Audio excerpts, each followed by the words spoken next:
السلام علیکم۔ جس کا کام اسی کو ساجے۔ ایک دن ایک سپیرا سانپ پکڑنے کے لیے جنگل میں گیا۔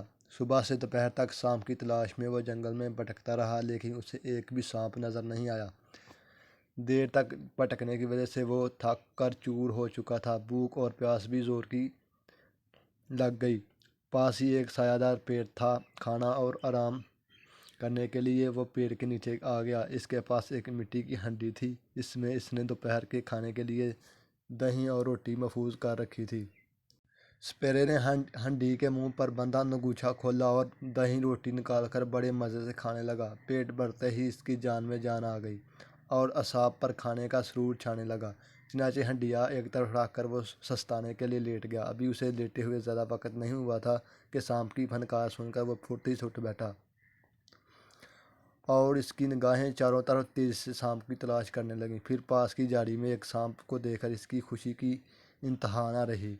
سانپ اگرچہ چھوٹا سا تھا، لیکن زرد رنگ سے بہت ہی زہریلا معلوم ہوتا تھا۔ سپیرے نے اپنی بیم سنبھالی اور دبے قدموں چلتا ہوا جھاڑی کے قریب پہنچ گیا اور سانپ کے ہوشیار ہونے سے پہلے ہی اس کے سامنے جھوم کر بیم بجانے لگا۔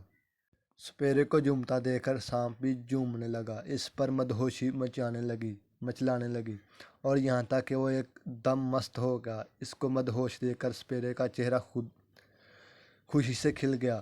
اس نے بیم ایک طرف رکھ دی اور پھرتی سے سانپ کا پھن پکڑ لیا۔ سانپ نے اپنے آپ کو بچانے کی کوشش کی، لیکن سپیرے نے اسے مضبوطی سے پکڑ رکھا تھا۔ سپیرے نے ادھر ادھر نظر دوڑائی اور پٹھاری کو دور دور تک سانپ کے آزاد ہونے یا ڈسنے سے پہلے ہی اسے اپنی کھانے والی ہنڈی میں ڈال کر اس کے منہ پر انگوچھا کس دیا۔ اس کے بعد سکون کی سانس لے کر وہ پیڑ کے نیچے لیٹ گیا۔ لیٹتے نہ جانے کب اس کو نیند آ گئی اور وہ بے خبر ہو کر سو گیا۔ تھوڑی دیر بعد ایک بندر مچلتا ہوا کودتا ہوا اس کی طرف آیا۔ کچھ دیر بعد تک وہ مختلف شاخوں پر ناچتا کودتا رہا، پھر ایک شاخ پر بیٹھ کر نیچے دیکھنے لگا۔ سپیرے سے نظر ہوتی ہوئی اس کی نگاہیں ہنڈی پر جا لگیں۔ ہنڈی پر جگہ جگہ دہی کے دبے دیکھ کر اس کے منہ میں پانی آ گیا۔ اس کی نیت خراب ہو گئی اور وہ ہنڈی کے لذیذ کھانے پر قبضہ جمانے کے لیے آہستہ آہستہ ہنڈی کے پاس آ گیا۔